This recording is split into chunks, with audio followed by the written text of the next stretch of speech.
Good morning, everyone. The voice is coming from here. Um, we are very apologetic of the fact that the session is starting late. Um, we have been informed that people are running late because of traffic, but regardless, we're going to be starting our session due to the constraint of time. Thank you very much for coming to the great session that was co-organized by the Youth Alliance for Leadership and Development in Africa, YALDA, and the UN Economic Commission for Africa. This is one of the side events of the 52nd UNECA Conference of Ministers. As we know, the recently signed African Continental Free Trade Agreement is very essential to the continent, and we have over 70% of the continent's population as young people.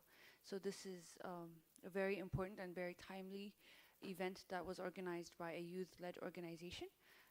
And we were very thankful that the UN Economic Commission for Africa gave us the space to actually organize this event as well. I'd like to also thank the Kingdom of Morocco for hosting this great session. And I'll also want to thank our Honorable Minister, our honorable guests, and every single one of you that are here for attending this event. I'll start by introducing myself. My name is Bitania Lulu Berhanu from Ethiopia. I'm the International Branches Coordinator for the Youth Alliance for Leadership and Development for Africa, which is YALDA. I'll be moderating the session today. I'd like to first introduce our chairperson for YALDA. He's called Matthews Mupi. He was born and raised in Botswana and is responsible for the overall oversight and strategic action planning of YALDA across Africa and the diaspora, including the Advisory Board, International Executive Committee, regional NGO bodies of YALDA. He's received numerous awards in recognition to his commitment of youth-based development in Africa, including Youth Fellowship and the United Nations Gilbert Murray Trust Award, among others. Matthews is also a Rhodes Scholar, a Davis Scholar, and a member of the MasterCard Foundation's Transformative Leadership Advocacy Group. He holds an MPhil in Development Economics from the University of Oxford and an AB in Economics from Harvard College. He's also currently an associate partner at McKinsey Company. I will be giving him the floor to introduce our speakers. Thank you very much.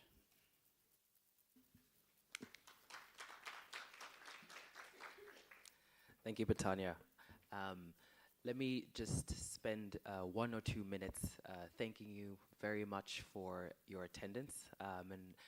It goes without saying that you've all taken out a lot of time from your calendars to make sure that you can attend our side event alongside UNECA. So we're very, very grateful for that.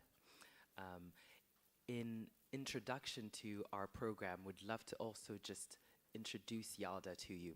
It's a student-led organization, which means the heart and the spirit of the organization sits at the cornerstone of our students across Africa as well as the African diaspora. It was founded in 2004 at Harvard College by a group of Africans who were born and raised in Africa but found themselves in a unfamiliar territory at Harvard, and they wanted to come together to find and build a common space for how they would return to their home countries and shape their home countries' political, economic, and social spheres. That was the bedrock of YALDA. It's grown to an organization that is both an NGO as well as a conglomerate of student chapters across Africa and the diaspora. And so we boast membership of over 15,000 members across over 20 countries in Africa. Without further ado, let me take this opportunity to introduce the Honorable and His Excellency Mamburu Njie. He has served as both the Minister of Foreign Affairs and the Minister of Finance and Economic Affairs, and has held many other roles on the cabinet of the Gambia. He's worked as a policy analyst at the Policy Analysis Unit, part of the Office of the President from 1989 to 1990. And then from 1990 to 1992, he worked as an economist as part of the Department of State for Finance and Economic Affairs. From February 1994 to July 1996, he worked as a principal economist and head of the Macroeconomic and Financial Analysis Unit, MFAU, at the department. From July to December 1996, he worked as the economic counselor at the Gambian Embassy in Taipei, Taiwan. And from January to March 1997, Njie became the acting deputy head of the mission. From March to October 1997, he became the chargé d'affaires at the embassy and headed the chancery. From November 1997 to June 2001, he acted as the Gambian ambassador to Taiwan and the Philippines. From July 2001 to October 2004, Njie returned to the Gambia, where he worked as the permanent secretary at the Office of the President.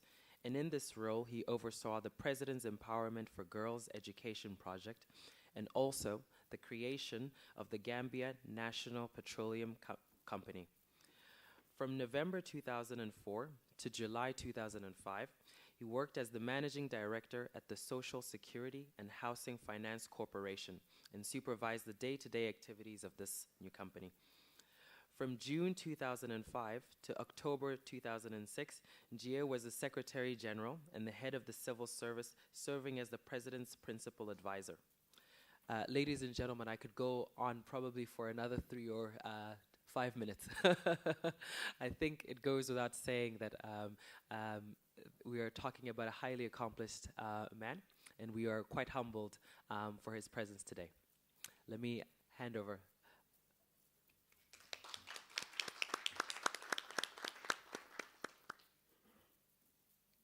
Yes. Well, thank you very much. You've been very kind, but you did not talk about my troubles during the period. So thank you very much. Chair, members of the High Table, delegates, distinguished delegates, the young generation and future of the continent. I am very pleased to attend this side event and to deliver this remark. Africa has the youngest population in the world, and it's growing fast. United Nations Department of Economic and Social Affairs, UDESA, by 2055, the continent's youth population aged 15 years to 24 is expected to grow more than double the 2015 total of 226 million. In the Gambia, the population of the youth is estimated at 21.4% of the population. This large youth population is a challenge, but can be the continent's greatest assets.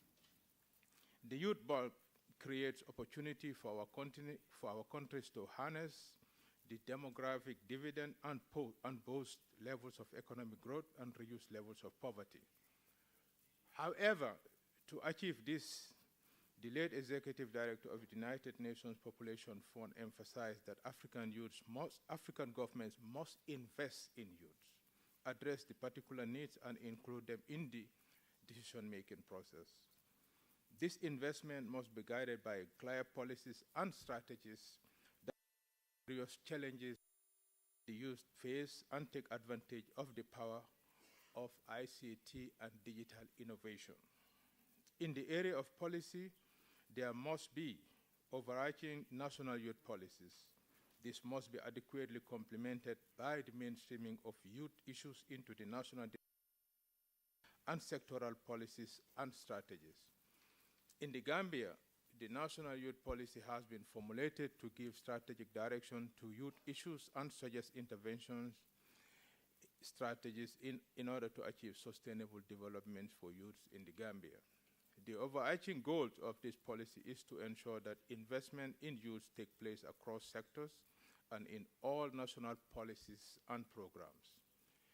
To enhance digital innovation, the policy focuses on promotion of information communication technology, especially in the rural areas, as it allows youth to access new and appropriate technologies. The Gambia National Development Plan that is from 2018 to 2021, recognizes that youths are the engine of growth and will be essential pillars for any development that the Gambia aims to achieve. The National Development Plan aims to reap the demographic dividends through an empowered youth. This will be achieved through creating gainful employment opportunities and entrepreneurial skills for the youth.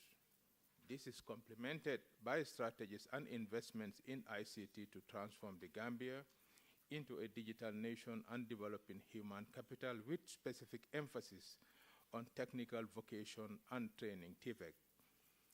Budgetary allocations in the Gambia for the Ministry of Youth has been increasing and will continue to receive the attention of government. In fact, from 2018 to 2019, the budgetary allocation to the Ministry of Youth has been increased by 106%. And I hope, given the resource availability, we will continue to increase the allocation to the youth. Distinguished ladies and gentlemen, there is no doubt that ICT and digital innovation has the potential to transform business and governance on the continent, driving entrepreneurship and economic growth. It is also expected to spur regional trade and integration across the continent. According to the International Telecommunication Union, ITU, mobile cellular telephone subscription in Africa stands at about 74 per 100 inhabitants in 2017, far outstripping fixed telephone subscription. In the Gambia, this figure is 153 per 100 inhabitants. The strongest growth of the percentage of the population using the internet was in Africa, where proportion increased from 2.1% in 2005 to 24.4% in 2018. This is, however, still low given by global standard and calls for increased investments in ICT. Given the central role that ICT and digital innovation can play in the continent's development process, countries must adopt proactive policies and strategies and scale up investments. These policies and strategies must recognize the role of the youth as well as how ICT can enhance regional integration and achieve the Africa Continental Free Trade Area.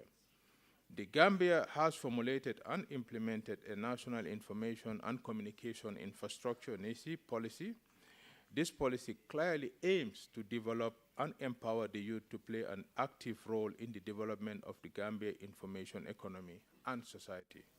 Distinguished ladies and gentlemen, proactive policies and increased investment in ICT and digital technologies has a strong potential to create a virtuous cycle that can enhance youth power access to education, market, and boost employment opportunities for the youth. In conclusion, ICT and digital technologies is a critical enabler for regional trade and integration. This includes the automation of various customs administration and processes, expediting the clearance of transit goods, improving security, and boosting revenue collection rates. ICT can also play an important role in integrating cross-border management to enhance the movement of people and goods within the Africa Continental Free Trade Area, as well as strengthen the integrated payment system for speedy commercial transaction. The African governments must continue to recognize the role of youth in achieving this. We must reform the education system with greater focus on science and technology and innovation. This will be crucial in developing the critical mass, especially among the youth, that is required to drive the digital transformation for the continent's integration. The future of the continent will be determined by the level of investment in youth, ITC, and digital technologies. On that note, I thank you all for your kind attention.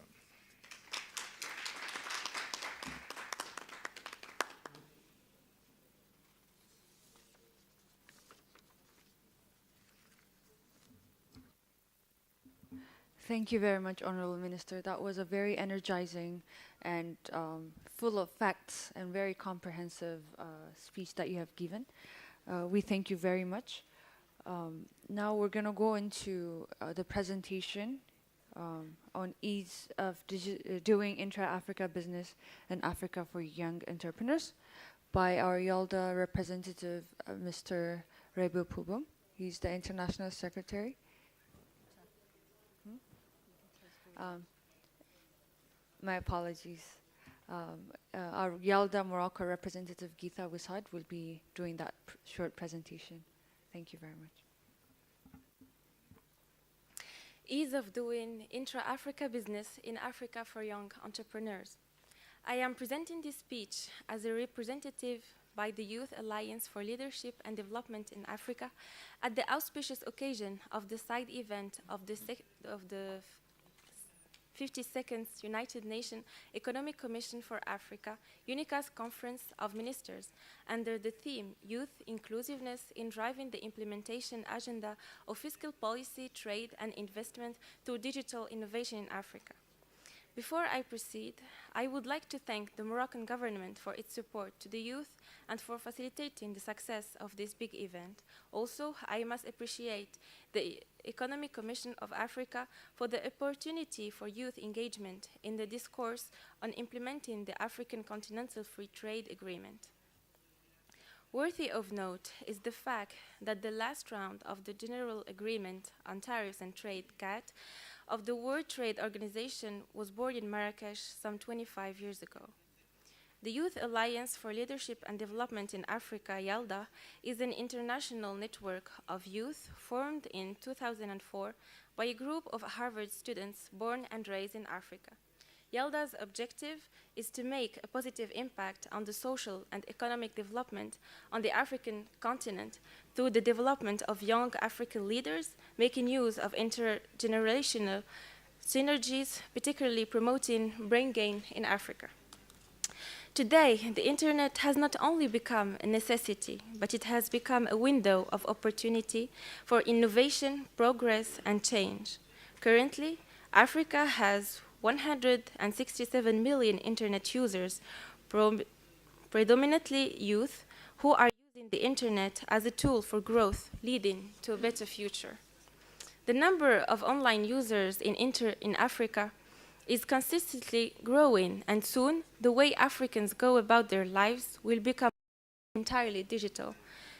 Going digital will bring about benefits for youth, in particular, more access to education through online classes, which can be accessed almost anywhere, or a reduction of information asymmetry, allowing for easier entry into the competitive labor market. Furthermore, African youth improved digital literacy will provide them with more opportunities to start effective enterprises across borders by reducing costs and increasing sales using digital strategies. The internet has become a necessary tool of the modern age, from sharing news and personal stories on social media to making online purchases and redesigning the way citizens use public services. The internet has changed the way the world communicates and does business. While only 16% of the African continent's 1 billion people are online, the number continues to grow quickly as the cost of devices that are internet-capable drop and access to mobile and internet networks increases. That being said, within the few next years, the way Africans go about their lives will be mostly, if not entirely, digital. This ranges from mobile banking to connecting with peers through online networking sites. Undoubtedly, a digitalized Africa will drive trade, investment, and youth engagement in cross-border business opportunities. Expanded access to the internet will also revamp the delivery of health and public services, making them more efficient and less time-consuming with increased investment on the continent. All of which will become a possibility with the implementation of the African Continent Free Trade Agreement by all African countries. As a catalyst for economic growth, the rapid digitalization of Africa builds innovation not just from youth entrepreneurs, but also from large corporations. Even governments such as those of Rwanda, Morocco, and Nigeria have included intricate and inspiring plans for internet-driven growth in their development agendas. In Africa's GDP, the internet's input is at a mere 1.1% compared to 3.7% in developed economies. Although this contribution is expected to grow significantly over the next decade, there are still challenges which must be overcome. Infrastructure and human capital are critical in development of resilient technological spaces across Africa. It is imperative to explore youth inclusiveness in implementing Africa's fiscal policy, trade, and investment through digital innovation, given the recently signed ACFTA. More so, youth-run enterprises, including digital companies who constitute a large part of the continent's burgeoning private sector operators, will be abreast of the inherent benefits of the ACFTA and better positioned to leverage same to grow and expand their businesses across the continent. It is our firm belief that this engagement with policymakers will serve as a springboard to drive the conversation on youth inclusiveness in implementing the ACFTA, given the evolving nature of trade and investment on the continent. Thank you and have a wonderful deliberation. Thank you.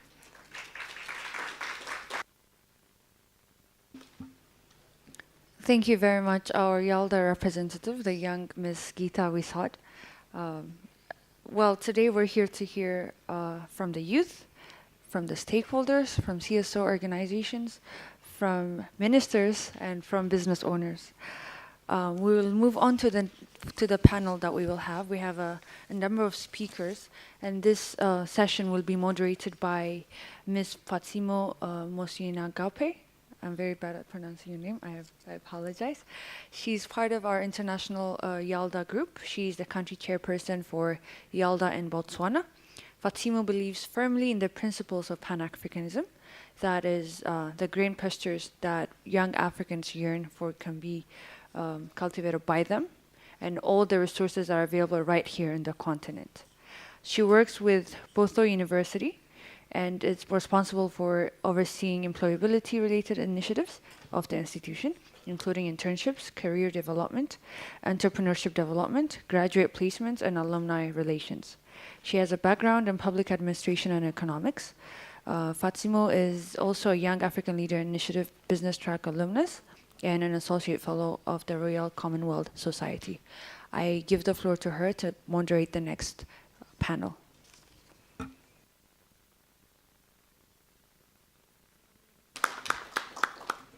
Thank you so much, Betania. Just to make sure that my name is pronounced well, my name is Padzimo Musimanegape from Botswana, and I'll be moderating the session for the next 30 minutes. In our panel, just to demonstrate that young people are indeed contributing towards catalyzing the African Continental Trade Agreement through digital innovation, and of course in many other ways.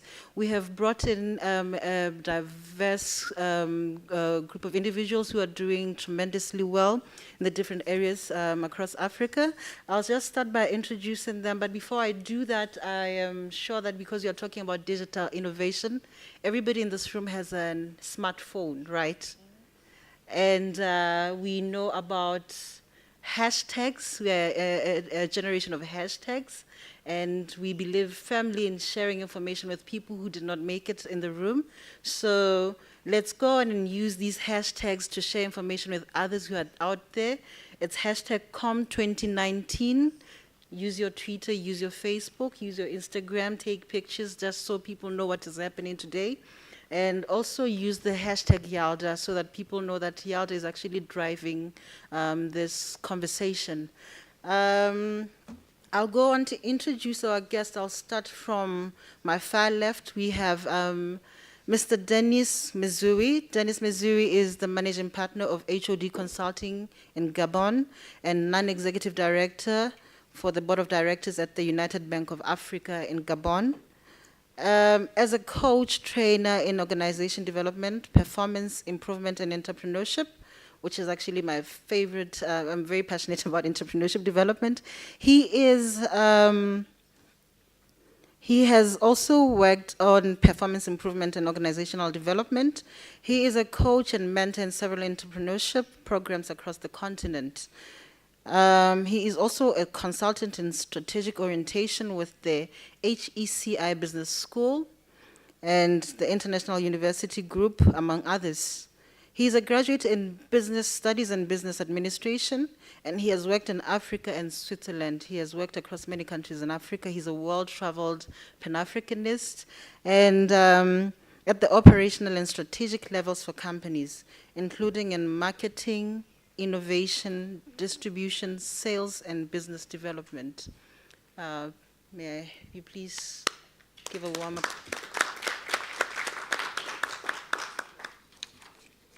We also have Mr. Foy Zuo Bruno. I just got to learn an interesting fact about him, and I want it to be a take-home for everybody here, especially young people. He is a student of geography, but he taught himself how to code, and actually that is his business. He is the founder and chief executive officer of Zoox, an offensive information security company based in Limbe, Cameroon. He is known for his innovation known as Zoomed. It's an app that you just use simple SMS which he created to secure cars, businesses, and homes when the internet was disconnected in his region. Actually, Bruno left his country at some point for greener pastures. But colleagues back home were telling him of the challenges that they were having, and he saw this as a business opportunity. So he went home with his self-taught skills to go and establish this business. And his innovation has grown into a new term in technology known as SOT. This is SMS of Things, in which he uses SMS for interconnection and devices. Please give him a warm round of applause. As proponents of inclusion of women, we made sure that we also have a young woman in the panel, Seynabou Dia. I also want you to take something from this story. She was born in France, but comes from Senegal. She originates from Senegal. And she started her company in the USA and then went on to establish it in Gabon. And I think you see the pattern here. She didn't just stay home, start a business back where she was born in France, but she decided, I'm going to go to Gabon. She found an opportunity and went there. So Seynabou is a CEO and founder of Global Mind Consulting, a specialist in public relations. She has a deep knowledge of communication organization. Thanks to her professional experience and marked by the ambition to value the actors of the economic transformation on the African continent, in 2011 she founded her first agency, Global Mind Consulting, based between Washington, D.C. and Paris, and of course in Gabon. In addition, Seynabou has been involved in various key initiatives internationally for 2 years. She was responsible for the communication of a network of African executives and played an active role in organizing major events at the Information Office of the European Parliament and Science Po Paris. She also coordinated the launch gala of the World Festival of Negro Arts in France. At UNESCO, she was able to join the permanent delegation of Senegal, where she has worked for 3 editions during the organization of the Cultural Gala Africa. Please give them a warm round of applause once again. I'm just also going to introduce one of our, I'm just happy that he made it. We actually were not sure if he's going to make it. Mr. Landre Oloniyi. Landre has over 15 years, is it? Okay, sorry for that mistake. We'll go on to get into the core of the business today to have our panelists demonstrate how indeed as young people we can catalyze the facilitation or the implementation of the the CFTA through the digital innovation, which was actually signed in 2018 in Rwanda by 49 out of 55 countries. I will first start with Ms. Seinabu Dia, the CEO and founder of Global Mind Consulting.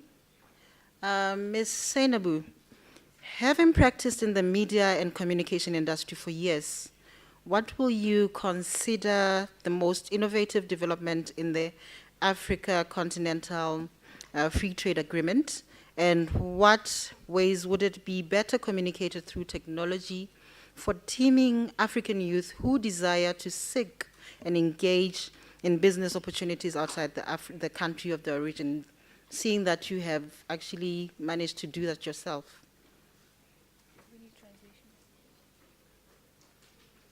Yes, I need it.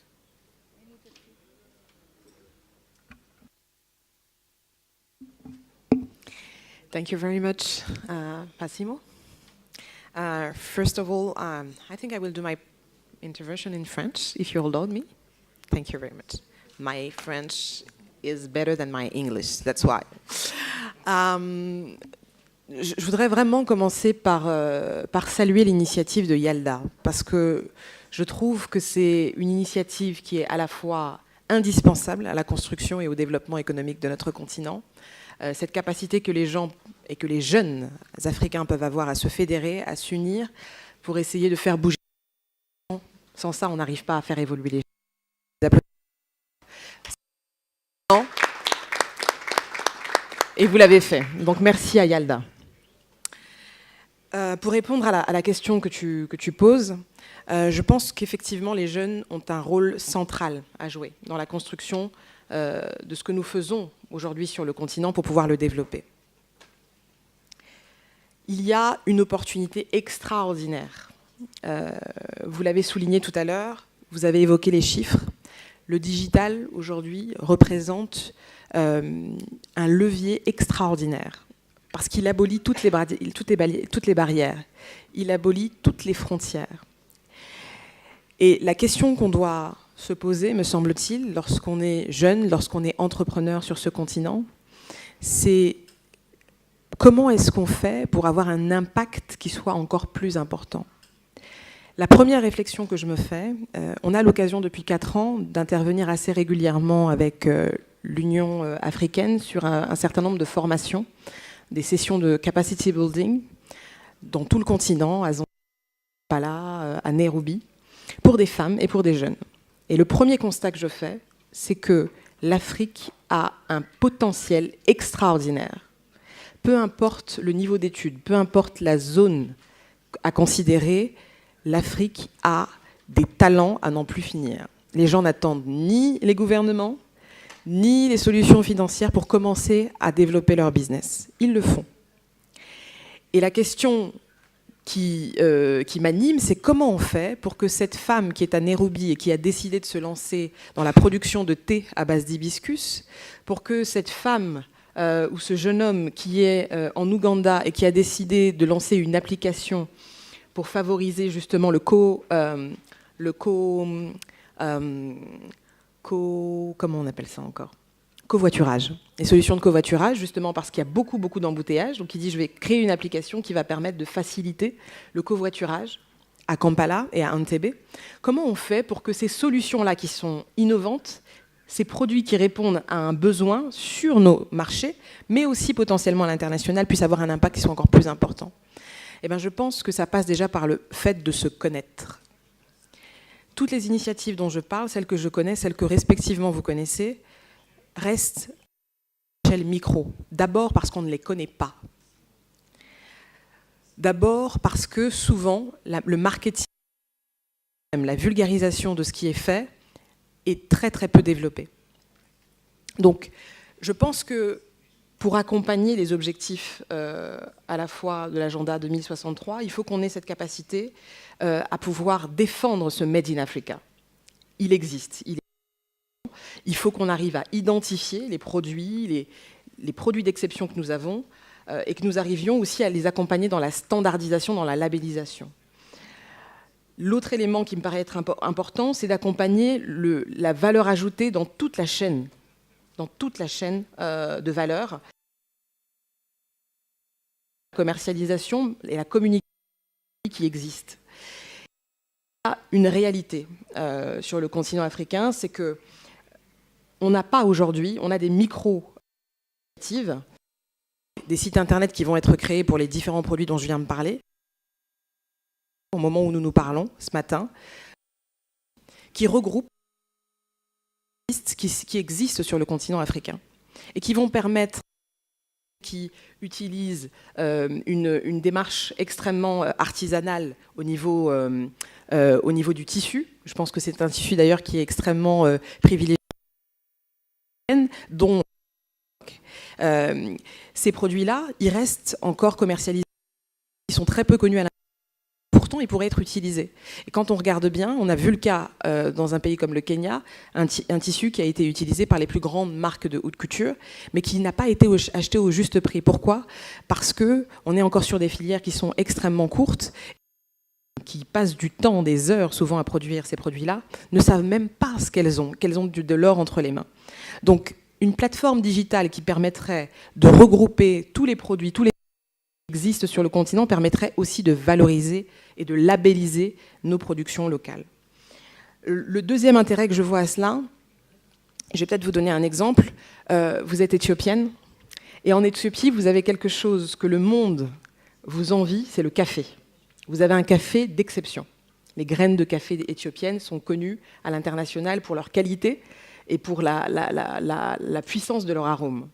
Et aujourd'hui, l'Éthiopie est en train de perdre des marchés parce que il y a d'autres zones, comme l'Amérique latine, qui ont réussi à créer de véritables industries de production du café et qui arrivent à casser les prix sur les marchés, sur les cours mondiaux. Résultat, le café éthiopien devient de moins en moins compétitif. Sauf que si on avait commencé par travailler autour de la standardisation et surtout de la labellisation de ces produits-là, en les positionnant d'emblée comme des produits d'exception, on pourrait les vendre beaucoup plus cher et à une horizon lointaine, donc bien au-delà de nos frontières. Donc je pense qu'il y a déjà quelque chose que l'on peut organiser, construire. Utilisons ce levier-là. Vous parlez tout à l'heure pour Internet. On n'utilise pas. Pourquoi est-ce qu'on ne se sert pas de ça pour favoriser l'information, mais aussi les synergies entre acteurs africains ? Parce que celui qui est au Maroc et qui arrive à monter toute une... au nord du Maroc, si je ne me trompe pas, autour de... elle peut leur faire tout un modèle, de créer toute une... avec une vraie valeur ajoutée. Et de dire, tiens, pas à ces autres femmes d'Afrique subsaharienne qui font du bogolan, à ces autres tissus, et on dirait, voilà, on a un site où on va favoriser, on va vendre, on va mettre en avant l'artisanat comme quelque chose de... Je prends le cas de l'artisanat. C'est la même chose. Encore des grands groupes qui viennent, qui prennent nos plantes. Si je prends le seul cas, aujourd'hui, on a les moyens de stopper complètement une qui est produit au niveau africain, mais qui n'est pas utilisé de commercialiser ça à l'international. Et ça, ce sont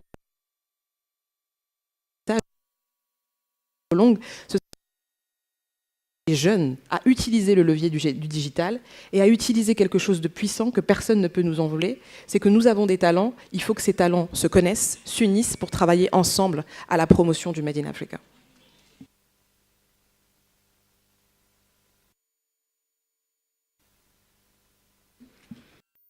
Thank you so much for that, Zainabu. I think you have covered it extensively. So even demonstrated with examples of what is happening out there. I know even in our country, we know M-Pesa that happened. It's a very famous. We also have one of our stories in Botswana. It's called Mbotsa. It's even growing to go to other. And we talk about the fact that I know people know that we have a population of more cattle than and for a longest time we've been failing to produce secondary products. For that we send our skins away, for example, that then we buy the very expensive handbags that we know ladies love. And I think these are one of the areas as young people that we're supposed to explore and see that as young take advantage instead of throwing it away to the West, especially that we're talking about borderless Africa, to, of course, promote trade, intertrade across Africa. But let's just move on to the next question. From your experience running a global firm from Libreville, with that, the African Continental Free Trade Agreement, entry opportunities in communication space in other African countries will become seamless. In what ways will Gabon benefit from the incentives provided in the liberalized single market? Gabon, though a signatory to the AfCFTA, is yet to ratify the same, and the inherent opportunity for the Gabonese youth. Yes. Mm-hmm.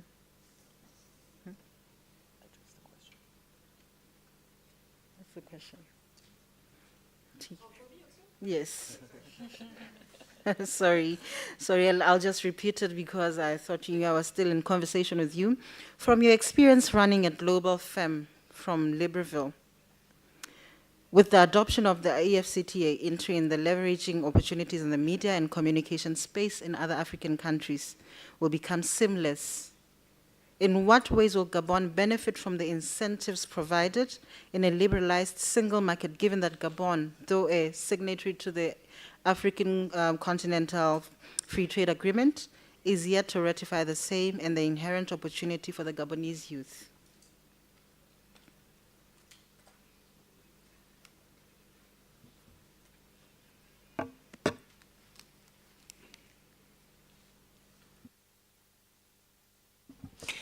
Merci beaucoup. Alors sur la question de comment est-ce que le Gabon peut mettre à profit la ratification récente de l'adoption de cette ZLECA, je vais laisser le soin à mon frère et ami Denis de pouvoir répondre, puisqu'il est du Gabon et qu'il suit de très près ces travaux-là. Par contre, le point sur lequel je voudrais insister, si vous me le permettez, c'est vous parliez de mon parcours. Moi, je suis née en France, j'ai grandi en France, j'ai fait toutes mes études en France. J'ai commencé à travailler là-bas et ma première compagnie, effectivement, je l'ai ouverte avec un partenaire aux États-Unis avant de décider d'ouvrir mon cabinet, parce que j'aime pas la facilité et que je suis très compliquée comme femme, de l'ouvrir au Gabon. Voilà, un pays que je ne connaissais pas. Et pour vous dire toute la vérité, c'est avec certaine qu'à l'époque, j'aurais été en mesure de pouvoir vous le localiser précisément sur la carte africaine. Shame on me. Et pourtant, j'ai ouvert le cabinet là-bas. La première réflexion que je me fais, c'est qu'en créant ce cabinet, l'objectif pour nous, ce n'était pas de venir uniquement sur le marché gabonais. Il nous a fallu créer notre référentiel là-bas, avoir nos premiers clients, réussir à développer nos services là-bas. Mais très rapidement, on a réussi à se positionner à une échelle régionale, donc au niveau de la CEMAC, puisqu'on fait régulièrement un certain nombre d'événements et d'activités pour des structures comme MTN au Congo et dans d'autres pays, aussi en Guinée équatoriale. Mais aussi de ne pas se freiner, ne pas se limiter. Vous pouvez être d'origine zambienne, burkinabé,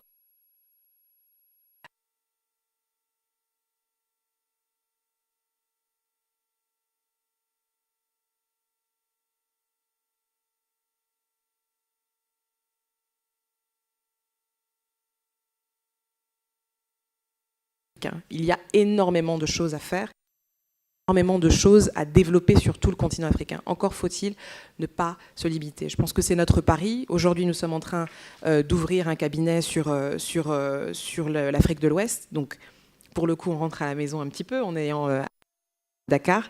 Mais je pense que la première chose, c'est de ne pas se limiter. La deuxième chose, c'est de réussir à être dans des dynamiques où on arrive à co-construire. Il faut, nous aussi, en tant qu'Africains, puisqu'on est entre nous, qu'on se dise les choses, d'être dans des logiques. On est systématiquement en train de penser que comme j'ai créé ma compagnie, je dois être seul dedans, je dois être le seul à briller ou à rayonner. Non, vous avez d'autres Africains qui sont peut-être des fois dans le même secteur, qui ont su développer une expertise intéressante, une maîtrise d'autres marchés, d'autres environnements, et qui peuvent vous apporter. Énormément. Donc c'est là aussi qu'on va réussir à avoir de vrais champions continentaux, capables d'aller compétir et rivaliser à l'international. Si je prends mon secteur, dans le domaine des relations publiques et de la communication, ceux qui s'imposent sur nos marchés, ceux qui sont consultés à la fois par nos dirigeants politiques, ce sont... Quand on organise des événements, là encore, trop souvent, expertise à l'international, alors qu'elle existe localement. Elle existe, cette expertise-là. Donc nous aussi, je pense que dans notre manière de fonctionner, il faut qu'on apprenne à se faire confiance. Il faut qu'on apprenne à valoriser tout ce potentiel et toute cette expertise africaine. On doit être aussi à l'exemple de ce que l'on prône. Donc qu'on sorte du discours et qu'on s'implique davantage pour que tous ces entrepreneurs, qu'ils soient jeunes, qu'ils soient femmes, puissent aussi mettre à profit et apporter leur contribution dans la construction économique de notre continent. En tout cas, mon pari, c'est que si on ne le fait pas, les autres continueront à le faire à notre place et ça ne pourra pas bénéficier à ce qu'on appelle croissance.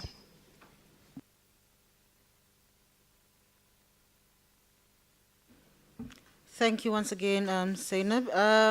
I'm just going to move on to Janice Mizu. I would want him to also address the question that you just answered, looking at the fact that he's also based in Gabon and he's also worked in numerous countries across Africa and even internationally, and he's quite exposed to what is happening out there.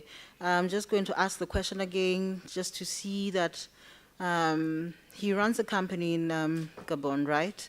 And I would also want to find out from him that what does he think, what do you think, in what ways will Gabon benefit from the incentives provided in a liberalized single market, given that Gabon, of course, is a signatory of the AFCTA and is yet to ratify the same, and the inherent opportunity for the Gabonese youth?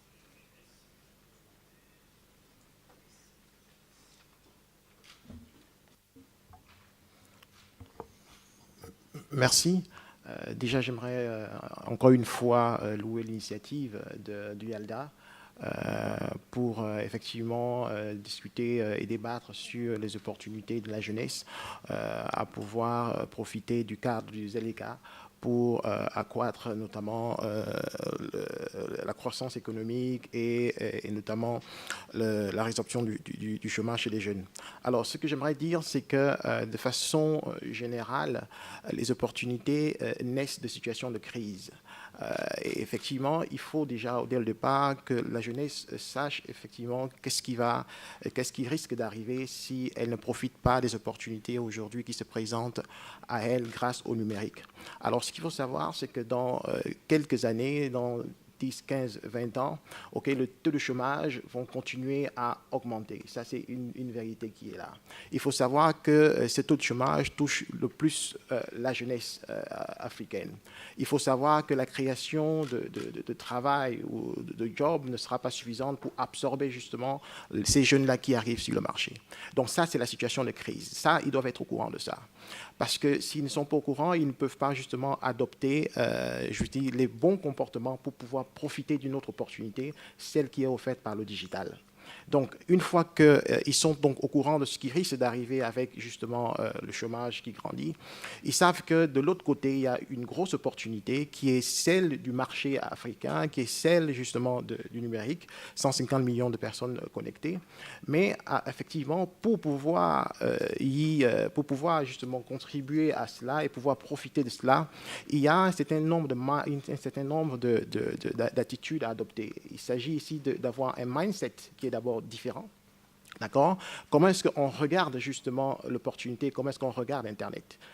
Il faut regarder ici Internet d'abord comme étant un outil et regarder Internet aujourd'hui comme étant numérique, comme étant un marché. Ce qui fait que, globalement, lorsqu'on est sur le numérique, si on est sur Internet, le marché, c'est Internet. Le marché, ce n'est pas le Gabon, ce n'est pas, la RDC, ce n'est pas le Sénégal, etc. C'est le nombre de personnes qui sont connectées, justement, en Afrique, qui forment le marché. Donc là, c'est la grosse opportunité. Maintenant, comment est-ce que les jeunes au Gabon peuvent effectivement en profiter? Alors, ici, je dis d'abord qu'il faut savoir que pour pouvoir profiter justement de ce cadre-là pour aller à l'international, il faut, dès le départ, pouvoir avoir une idée d'affaires qui résout un problème. Parce que dès lors que vous pouvez résoudre un problème de façon efficiente dans un pays, ce même problème peut se poser ailleurs. Et vous pouvez donc également le résoudre ailleurs. Mais donc, il faut identifier un problème qui est spécifique et une solution à ce problème. Et pouvoir escalader justement ce problème-là en adoptant un modèle économique qui permet effectivement de pouvoir aller au-delà de son marché pour en profiter. L'autre pan, pour en profiter, c'est effectivement, encore une fois, c'est une question de mindset, de pouvoir se dire qu'il est important de pouvoir avoir des partenariats. Si moi, depuis le Gabon, je ne peux pas être en RDC et qu'il y a effectivement un marché potentiel de 80 millions de personnes en RDC, comment est-ce que je trouve justement des passerelles, des ponts pour pouvoir me connecter avec d'autres et travailler ensemble sur le projet? Je dis souvent qu'il est toujours bien d'avoir 10% de part dans une entreprise qui fait 10 milliards que d'avoir 100% dans une entreprise qui fait 1 million à la fin de la journée. Il faut que l'Africain et le jeune puissent comprendre cela. Donc, de pouvoir tisser des partenariats qui lui permettent effectivement d'aller en termes de croissance à l'extérieur. Et aujourd'hui, il n'a plus besoin de se déplacer physiquement, d'accord, pour pouvoir effectivement profiter de ces opportunités-là. Le cadre de la réglementation à Zéléka est important parce qu'il vient ici lever un obstacle. Vous savez, lorsque vous faites du business, vous avez déjà, le premier obstacle, c'est de trouver une bonne idée. Le deuxième, c'est de trouver un modèle économique qui fonctionne et puis qui peut aller au-delà de son environnement immédiat. Mais après, il y a l'obstacle de la réglementation. Et ici, celui de la Zéléka permet déjà effectivement d'enlever ce bouclier-là qui permet effectivement de pouvoir déjà aller plus loin et de se concentrer sur l'idée, sur le modèle économique, sur la promotion. Et je vais finir par dire que le troisième pan, pour pouvoir bénéficier de tout cela, est que nous devons avoir la culture de créer également des marques, c'est-à-dire de faire du branding. Parce qu'en réalité, les populations n'achètent pas uniquement des solutions. Les populations achètent du branding. Aujourd'hui, vous pouvez avoir beaucoup de personnes qui vont avoir les mêmes solutions, ils vont créer les mêmes solutions, les mêmes applications, mais celles qui seront adoptées sont celles qui ont un nom. Okay, et malheureusement, en Afrique, nous n'avons pas toujours effectivement cette conscience du branding. Aujourd'hui, vous pouvez avoir beaucoup de solutions, par exemple, dans la fintech, pour le paiement ou le transfert d'argent à l'international. Beaucoup de personnes peuvent développer ces applications, mais elles ne seront utilisées que celles qui ont réussi à créer des marques, celles qui ont réussi à se faire connaître au-delà du continent. Et ça se développe. Au niveau du Gabon, par exemple, il y a plusieurs applications qui se développent, mais je prendrai plutôt l'exemple de celle qui s'est développée au Sénégal, qu'on appelle Wari, qui a permis effectivement de baisser des coûts de transfert d'argent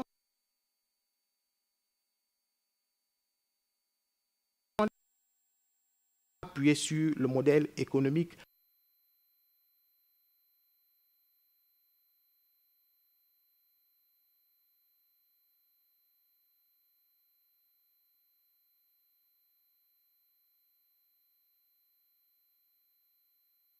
La proximité est beaucoup plus importante.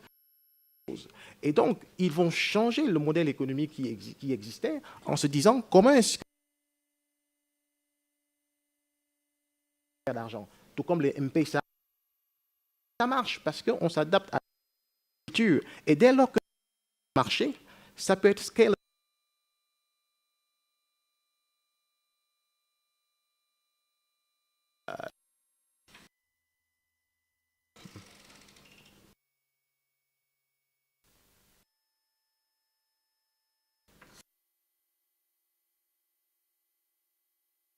Said, just want to know that we will to question later on after we've having this conversation. But you have gone on to touch points, and I have deduced a few things that as we quite a lot on our own, and we from the fact that trying as much as possible to be innovative, brilliant ideas not go away. Possibly because of the up our space so that we network even more and be in a position where I can talk to and ask her, okay, you have been successful. Give me the secret ingredient on so that I can emulate the same in my country. But talk to say, okay, how did you manage to do that? Apps that can operate. He is doing something quite peculiar. He has an app, it's a security app for that matter, that doesn't need an internet, it's just simple SMS. How does he do? We know that the solution he's addressing is also a challenge in other countries the way we come from. So from what you're saying, Dennis, it's important as young Africans, and I think if we are to catalyze or of the AFCTA, we can be able to do that in a more easy. And you have said quite a wonderful thing. We are seeing a 70% from universities, and most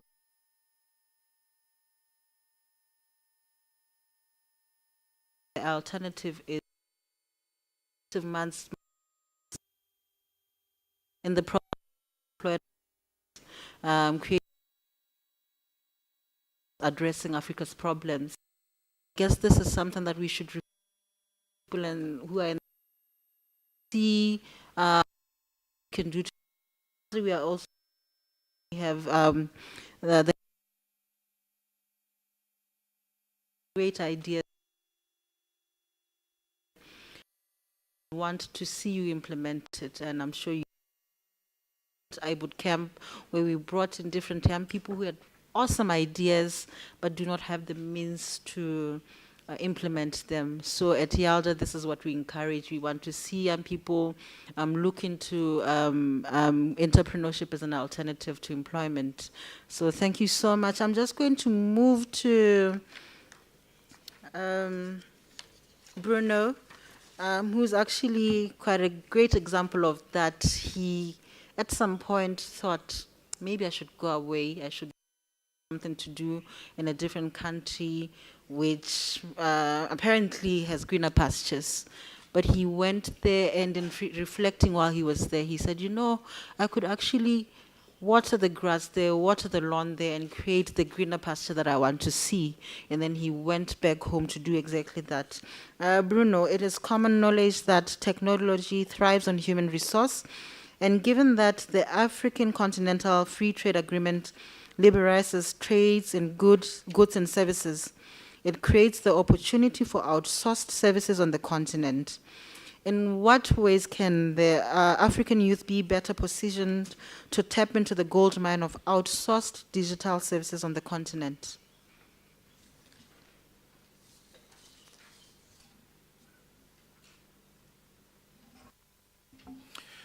Okay, thank you so much. That's a very interesting question. I would like to talk about communication based on that question. And how important is communication?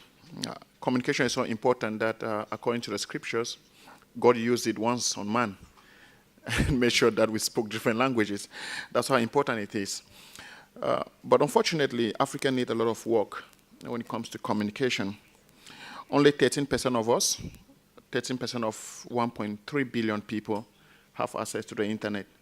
So I think Africa needs to work on that more so that we have more youths coming on the internet and have more youths communicate with each other across the continent.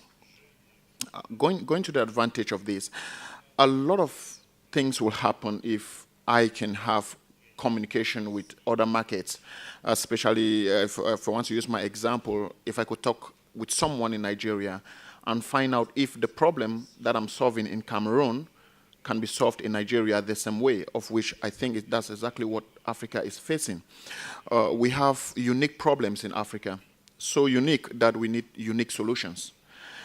For example, talking about car tracking, as you talk about what the service we do, securing cars, you actually need internet to do this. But the problem with internet in Africa is first of all, it's expensive.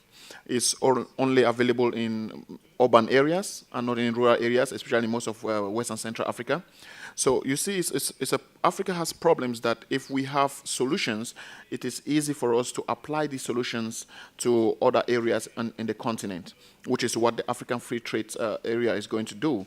So we are creating for ourselves a better future by having a unique market and having a unique form of communication and bringing on the youths to this platform so that we have an area of trade, an area of business, which is commonplace for everyone.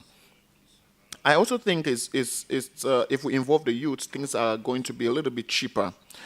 The youths like to create, they're more innovative, and the reason why, in my experience, why we tax things a little bit higher is because you create something and you have to sell that to just 20 million people, the case of Cameroon. But if you tell me I can sell this to 1.3 billion people, I'm going to definitely reduce my price, because I was charging $500, for example, $20 for that because I wanted to make a lot of money. And I calculated that only 20 million people can give me that money. But if you tell me that 1.3 billion people can give me $1 for that same thing, I think it's a good business. So definitely what I'm saying is Africa, it's at a turning point. And right now is a time for our elders to invest more in the youths, because that's where the future lies. Thank you.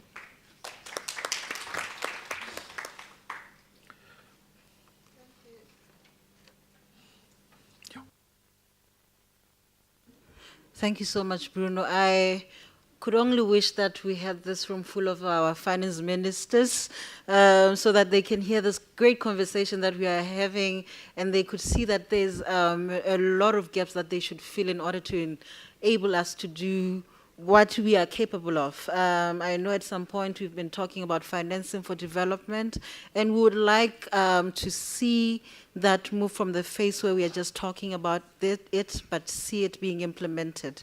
I guess we are happy to have his honorable and we hope that he'll go back to his colleagues just to say, I was with young people, and this is what they are saying. Let's see how we can help them in order to speed up, for them to contribute as tremendously as they can to the development of the economic growth of the African continent. So hope that one of you would want to just said. I move on to the next question because young people who have creative ideas. No, I just throw it. You are a proponent, you are a fan of entrepreneurship, and it's actually your. Maybe you'd like to remark.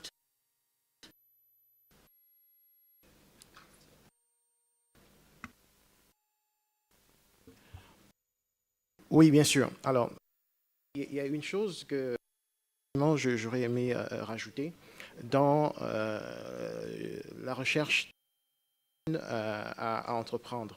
Il faut savoir qu'effectivement, pour pouvoir bénéficier de ce cadre-là, il y a en réalité 3 types de mindset qu'il faut avoir. Il faut avoir effectivement le mindset ou la culture de l'entrepreneuriat.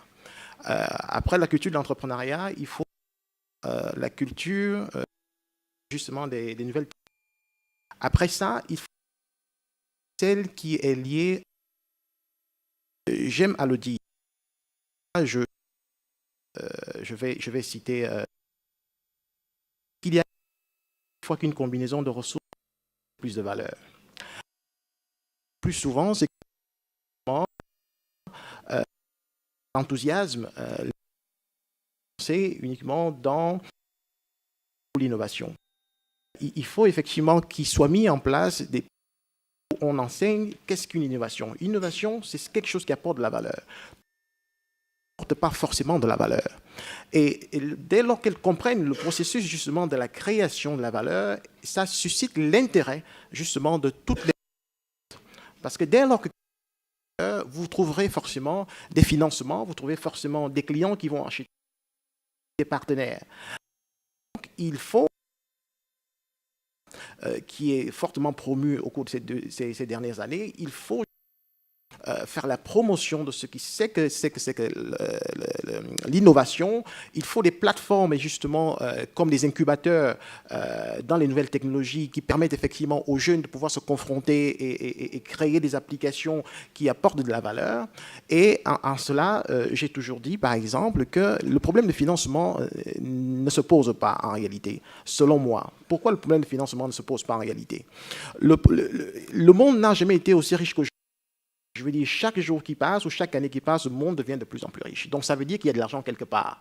Hein? Il y a de l'argent quelque part et il n'arrive pas autre part. Pourquoi? Mais simplement parce que des fois, ceux qui ont de l'argent ne trouvent pas justement des projets dans lesquels ils peuvent investir. Vous savez, ceux qui ont de l'argent veulent investir.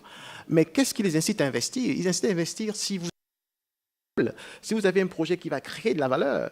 Donc, en réalité, il s'agit notamment pour les jeunes de présenter justement des projets qui créent de la valeur pour rassurer effectivement ceux qui ont des financements pour qu'ils puissent mobiliser ces financements-là. Donc, l'innovation est importante dans toute chose. Bien entendu, elles peuvent être appliquées dans tous les secteurs.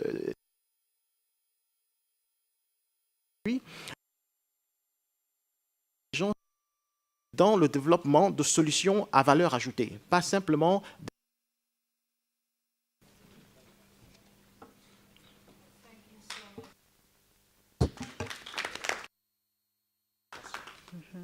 I'm just going to pause for now so that we welcome Her Excellency Vera Songwe, the Executive Secretary of the Economic Commission for Africa.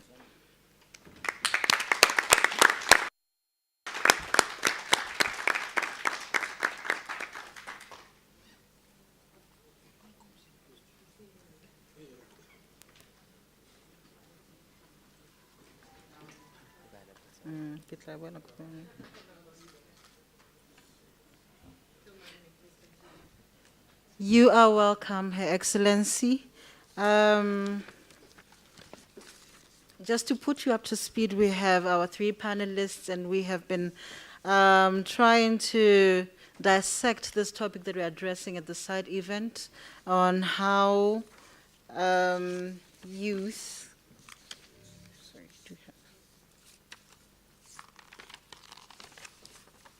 on youth inclusiveness in driving the implementation agenda on fiscal policy, trade and investment through digital innovation in Africa. And we have these three panelists who have been sharing their experiences in the different areas that they contribute in. And at this point, we are having a conversation with Mr. Dennis, who is managing partner for HOD Consulting. He's a finance consultant. And I have a question that I'd like to ask you, Dennis, and continue our conversation. How do you young people start to embrace these shifts in their mindsets?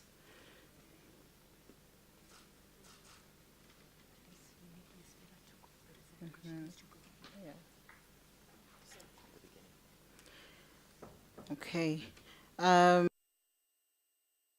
Opportunity to Her Excellency, but many of you have mentioned the need for mindset shift to promote African talent and not simply the West, to seek partners, not go at it alone, to technology as a means, to build brand solutions. And the question is, how do young people start to embrace these shifts in their mindset?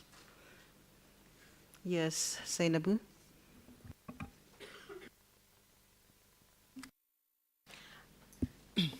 Merci pour la question. Alors, faux sur une constante. On a tendance à dire qu'il y a Je suis cheminement, propre réussite.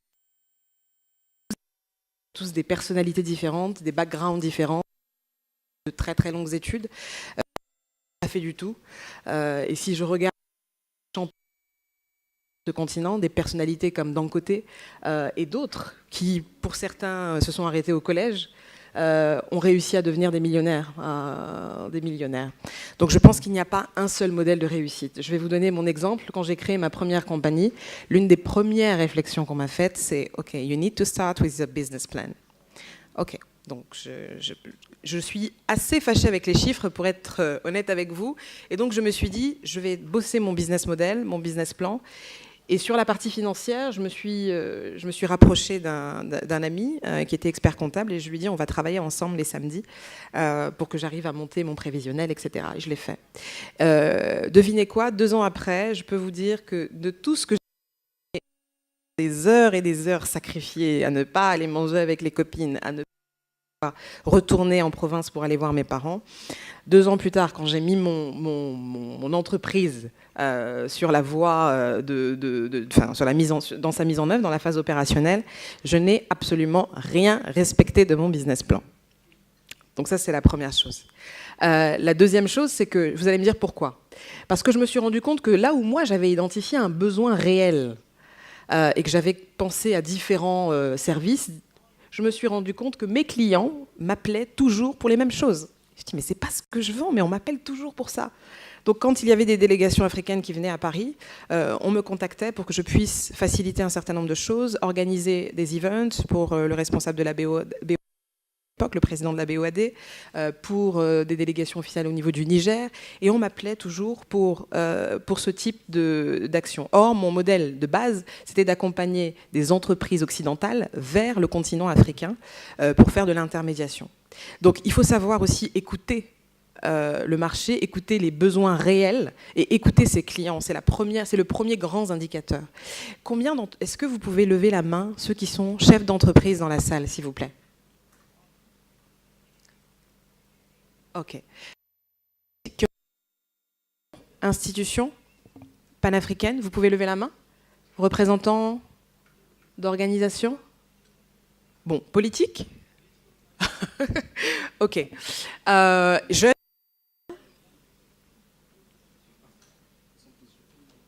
On est tous jeunes, même quand on a 50 ans. OK. Donc, pourquoi je vous pose cette question? Parce que, justement, il y a aussi la capacité que nous devons avoir, que nous soyons jeunes, entrepreneurs ou membres politiques, à pouvoir nous écouter. Parce que nous sommes dans des marchés où tout est étroitement lié. Moi, aujourd'hui, je voyage énormément, mais si quand je viens au Maroc, il est plus simple pour moi de présenter un passeport français que mon passeport sénégalais, on a un problème. Si quand je vais en Éthiopie ou en Tanzanie, il est plus évident pour moi de trouver quelqu'un qui va pouvoir m'aider à faire mes facilities avant d'arriver, parce que quand j'arrive, je sais que je viens d'Afrique de l'Ouest, donc on a peur que... Voilà. Donc il faut que nous-mêmes, on arrive à échanger et à identifier quelles sont les problématiques auxquelles nous sommes confrontés. L'économie, c'est le levier pour développer un continent, et si le secteur privé ne s'assoit pas avec les institutions pour échanger les problématiques qui se posent réellement, on ne va pas trouver de solution. Et pour employeurs dans tous nos pays, c'est le secteur privé. Donc, le deuxième moyen, et là je reviens sur ce que tu disais tout à l'heure, l'entrepreneuriat est un levier qui peut permettre ces taux de chômage qui sont extrêmement élevés, mais ce n'est pas le seul. Et j'ai l'impression qu'on est rentré depuis ces 5 dernières années dans une espèce de tendance, de mode, de dire aux jeunes, lancez-vous dans l'entrepreneuriat, comme si c'était la solution à tous les problèmes. Eh bien non, ce n'est pas la solution à tous les problèmes, parce que ce qu'on ne nous dit pas quand on se lance, nous ça fait 10 ans que je suis entrepreneur, ça fait 8 ans que j'ai monté mon cabinet en Afrique centrale, c'est qu'il y a aussi un certain nombre de difficultés dont on ne parle pas. Et ça, il faut le dire, il faut l'expliquer, parce que sinon ça donne l'impression... je vais faire un autre parallèle. Tous ces jeunes qui prennent le risque de prendre des bateaux pour aller en Occident, c'est parce qu'à longueur de journée, lorsqu'ils allument les programmes de télévision, on leur montre des Barbara, des Christelle du Point, on leur montre un certain nombre d'exemples occidentalisés qui représentent un Eldorado qui n'en est pas un. Donc il faut qu'on dise les vérités, qu'on montre nos réalités et qu'on prenne le temps aussi de les expliquer pour que ceux qui sont tentés de se lancer dans l'entrepreneuriat le fassent, mais en connaissance de cause. Ça, c'est un premier élément. Le deuxième élément, toujours sur ce même sujet, je pense que c'est aussi d'inciter les entrepreneurs dans tous les secteurs d'activité, notamment dans ceux qui sont liés à l'innovation, à expliquer leurs besoins, leurs attentes, les différents métiers qui existent et ceux qui vont se créer dans l'avenir, pour que les jeunes commencent tout de suite, dès à présent, à se former aux besoins qui vont finalement créer les emplois de demain. D'être dans une logique de prospective. Nous, en tant qu'Africains, avec toutes les personnes qui sont dans cette salle, c'est à nous de penser à l'Afrique que nous voulons créer demain, et à savoir de quoi nous avons besoin, quel rôle nous devons jouer, quel est l'écosystème que nous devons parvenir à créer. Ma recommandation, si je peux en terminer là, je pense que ce serait très très intéressant que Yalda puisse être porteur d'un projet qui consisterait à créer une plateforme digitale qui permettrait à la fois d'identifier les différentes entreprises et différents secteurs d'activité dans les différents secteurs d'activité les plus stratégiques.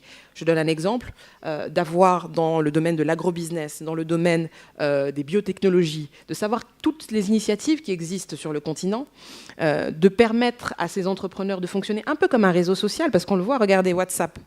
Regardez Facebook. Aujourd'hui, on passe énormément de temps là-dessus et ça pourrait nous permettre justement d'interagir entre acteurs économiques africains et de nous dire que tiens, il y a cette opportunité qui existe ici, est-ce qu'on peut discuter, mais de manière très décomplexée et très facilitée pour voir comment est-ce qu'on peut faire du business ensemble. Donc créer une plateforme digitale qui viderait à identifier tous ces entrepreneurs dans les différents secteurs, dans les différentes zones géographiques considérées, de voir quelle est la valeur ajoutée de ce qu'ils font, de voir comment est-ce qu'aussi cette plateforme peut leur permettre d'avoir de la visibilité.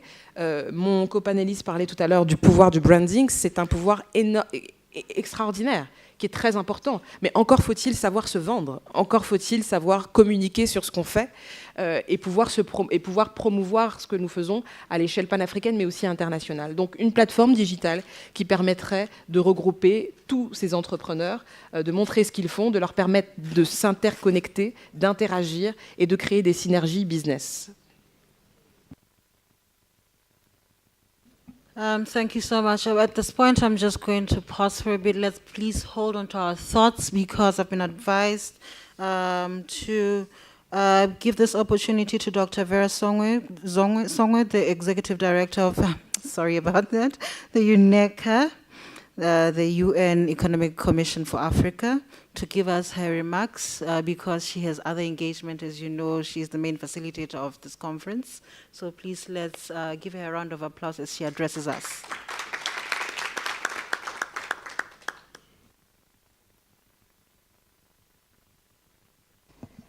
Thank you. Good. I think it's afternoon. Good morning. Good morning. I can't see your name. Thank you very much for introducing me. Thanks for having me and for inviting the ECA to be part of the Youth Alliance for Leadership and Development in Africa conversations here. I was told to talk a little bit about the AFCFTA and what should be done. But just listening to you from the last few minutes, I think you're having a different kind of discussion. So I was wondering whether you still want me to talk about the CFTA or you want me to talk about something else. So what do you want me to talk about? Let's do What did you talk about, Mr. Minister? I talk about the youth inclusiveness in driving the implementation of the African Continental Free Trade. So he already did the free trade. How much money I gave them. I increased the youth budget by 106%. Oh, congratulations. Wow. Mr. Minister has always been a youth at heart, so he's one of our champions. Listen, I think that, first of all, yes, indeed, we are the host of the 52nd session of the meetings that we are having today, which is the sessions on the Economic Commission for Africa. And it's, for me, I think, a great pleasure to see you here because essentially this meeting has been a meeting about, the UN and the ministers of finance of the continent, and it hasn't been about you. But most of the time when we meet, we talk about you, without you in the room. And so the fact that you're here with us is particularly important, and I think an important milestone in that process, because most of the time we say, you know, we're doing this for the youth. There's 16 million of you that need jobs, and we talk about you in the third person. So I think it's very important to start talking about you as members of the room. And so one of the things that we're actually doing this year, which I am very proud of, is that at the ECA for our Monday session, we're going to have youth on every panel to sort of engage and interact with the conversation that we're having. This year's conversation is on 3 things in particular. It's on fiscal policy, it's on trade, and it's on the private sector. Let me start with the private sector part, because you asked the question about how many people are in the private sector in the room. I think I saw 4 or 5 hands, I'm not sure, but I think many of you are either in the private sector, trying to get in the private sector, or working with it. And we're hoping that the private sector is going to be the generator of the jobs that you create, but that it's not going to be some private sector that we don't know, but it's going to be Senabudia or Mr. Lanre or Cheater or somebody else that is going to create their own business. And so a lot of what we will be talking about is how can we ensure that, you know, the policies that we put in place, the policies that we advise our ministers of finance and other ministers to put in place are policies that allow you to do that in a way that is effective, that is quick. It is true that you have to do a business plan. You have to do a business plan order in the process. And so, you know, we can't just give people money. And it is true that your business plan most of the time, and everybody will tell you that, including Jack Ma, by the way, that his original business plan was not accepted. But he probably ended up doing just that. But it's part of it is just the discipline of sitting down to do something. The reason we send you away to go and do a business plan is we want to test whether you have the ability to concentrate and write something out and articulate what you're looking for. And I think that, you know, even though it's not useful in the long run, it's just a way of triage, like the French will say. You know, we need to weed out those who just, you know, want to have a conversation, and those who are willing to go back and do it on the drawing board and start again, even if it doesn't work. And I think this is an important component and aspect of what the youth of Africa are today. You have to be resilient, because we are working in environments that are not necessarily, you know, Madam Senabudia, you're lucky you're working from Paris, but the rest of you who are working out of Gabon or who are working out of Ethiopia, you know, you need to go through the hurdles of working with the private sector, of existing private sector, but also the state and the policies, how long it takes to start a business, how long it takes to get your license, how long it takes to get the receipt for your real estate. So I think what we are trying to do at the African Economic Commission for Africa is to say, how do you bring these policies together in a way that can support the youth? And somebody just talked about creating a digital platform. And one of the things that we're hoping, and if you look at the data on the continent today, the services sector is the sector that's growing the fastest. The services sector is interesting and exciting because then you don't need big initial capital to start. Essentially, you can, from your house, design an application that provides a service that is very needed, not just in your sort of province or in your city, but hopefully in your country and in 3 or 4 more countries. And this is what the CFTA is doing. The CFTA is saying, how can we take these innovations that are possible today because of the digital space and broaden them across the continent? And a conundrum that I've always had is we all talk about M-Pesa and how amazing M-Pesa is for financial inclusion in Kenya. But M-Pesa has not succeeded in getting out of 4 countries in East Africa. Why don't we have M-Pesa across the continent? And the reason we don't have M-Pesa across the continent, like we have Alipay or Union Pay in China, is because our borders are closed, and it's because to get into different countries you need different rules and regulations, which make it very difficult. And so what we are doing at the Economic Commission for Africa is saying, let's standardize, let's harmonize this market. It's a 1.2 billion market, 1.2 billion people market, 2.3 trillion market. But our analysis show that if we can break this market open, we can actually increase services off of that platform by 55 billion. Now, the digital space for the continent by 2020 is going to be about 300 billion. This is a space for you. This is a space where no minister, no public sector agent can come and sort of give you a hard time. It is your space as the youth. And we really hope and pray that as we do the CFTA and open these borders, and we at ECA and working with the African Union Commission are working to harmonize the digital platforms across countries. so that whatever you can do, and we talk about interoperability, is whatever you can do in Zimbabwe should be able to be done in Algeria, should be able to be done in Togo, we can do it in South Africa. And we are hoping that this kinds of seamless platforms will allow you as youth to start talking to each other, to start trading your ideas. When we talk about the digital age, we're not just talking about using the platforms. We also want you to design the platforms, because that is where you create value. We want you to be innovative in the applications that you put on the platforms, because that's where you get your IPOs, talking in a language that is probably more attractive to you. That's how you do the IPO. You don't do the IPO by just using the platform. You do the IPO because you design a tool that becomes important and that goes viral, and hopefully, we hope that if we can do what we're trying to do by harmonizing, the next unicorns will come from Africa, and they will come from you. They wouldn't come from sector. So what we're working with you and hear from you, this is what we did a digital center of excellence, and we're hoping that we can crowd in a lot more of the youth to understand what is it that you need. Governments need to move from 3G to 5G. We know that. We are working with them to ensure that broadband access, because we do talk a lot about sort of the IT systems and, how many 100 million Africans have access to, first, a cell phone, which is great. Even less have access to the internet. 27% only have access to internet that has the speed that is required if you perform market services on it. So a lot of that work needs to happen. But we need to hear from you to see how we can then, I don't know what the speed of the internet is in the Gambia, but maybe this is the next challenge. We have to come and work with the minister, one, to ensure that we're at high speed, we have 5G, and that the cost is affordable. And part of what we're talking about this weekend is how you use the digital space to improve revenue collection, because governments are going to need to improve revenue collection to give you 5G, because it costs money to invest in it.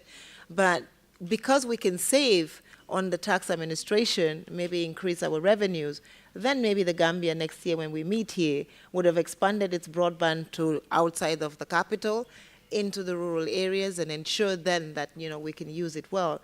I think that the big message is we're all trying to do interesting things moving forward, deepening our capital markets. But when you go back to the United States, 1640, 1774, there was a drought in the United States in the agriculture sector. It was the drought in the agriculture sector that led to the creation of the Chicago Stock Exchange, of the trading processes that we now are using today. So Africa is still 80% dependent on agriculture. We have not exhausted the possibilities that exist in designing and facilitating trading in agricultural goods across the continent. The beurre de karité from Senegal is not sold in Morocco. It's not because the Moroccans don't want to use beurre de karité. They don't know how to get it because the information doesn't exist. L'huile d'argan is not sold in Senegal. It's not because the Senegalese don't want to use l'huile d'argan. Some woman in Tangier or in Marrakech is probably producing it but does not know how to send it to Dakar. This is what you need to do, is ensure. Actually, last night in some fancy hotel in Marrakech, I asked for some spicy sauce, and they gave me Tabasco. And I said, haven't you heard of Akabanga? Why am I using Tabasco? And this is what you need to do. You need to make sure goods that we're already producing are moving across our continent. And you are probably the generation of Africans. It is true that maybe we still have some visa problems here and there, but you are the generation of Africans that is going to visit the most number of countries in your lifetime, because it's now possible to travel seamlessly, maybe not so seamlessly, and we're working with that at the African Union. But you are in West Africa, you can travel amongst the West Africa and East Africa and Comesa. So you can do this. You can take the cultures, you can take the production across boundaries and create the kind of value and the global regional value chains that we're looking for. And that is what the CFTA is about. The CFTA is about saying you take value from one country, you add value in another, and you have a third good that has a lot more value than just us exporting raw materials. And so what I would like to do with the people from the Sahel is let's not work at just exporting cotton. Let's work at transforming cotton, because our cotton today gets transformed in China and sold back to Ethiopia to make jeans that are sent to the United States, and then you travel there and buy them and bring them back to the continent. Can we do different? Can we take the cotton from Niger and from Togo and transform it in, I don't know where, Ivory Coast, and sell it to Ethiopia that makes the jeans and sends it to South Africa to buy? That's what the CFTA is about. And I think as you begin to explore, I think, the potentials of the CFTA, you will find a lot of different things that you can do. And we hope that as the youth of Africa for today, you can begin to tell us, the policymakers, what is it that we need to do then to help you make this happen, and make it happen quickly, make it happen faster, and make it happen better. So that's, I think, really what I want to say is you have the assets, you're here, so you know what to do. Be persistent, be resilient. It's not easy. Either way, it's a lot of hard work, but I think that we can safely say that we all know now that hard work does pay out, and we should just continue, because a prosperous continent for Africa is something that is within our reach. 2030 is not very far away. The Africa we want, I think we can actually have, but we have to collectively agree that we want to work towards it. So I can pledge that the Economic Commission for Africa, the United Nations, we're in the room next door thinking about how we do just that, but we need to do it with you, and we're very happy that you're also thinking about it. Eventually we will together think about it and see how we get there quicker and faster. Thank you for your attention. Thank you so much, Dr. Vera Songwe.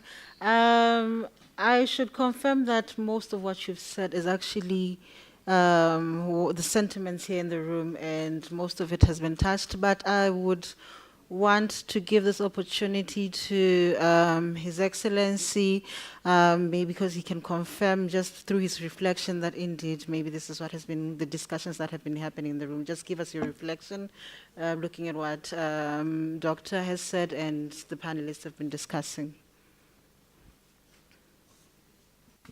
So I'll just take questions.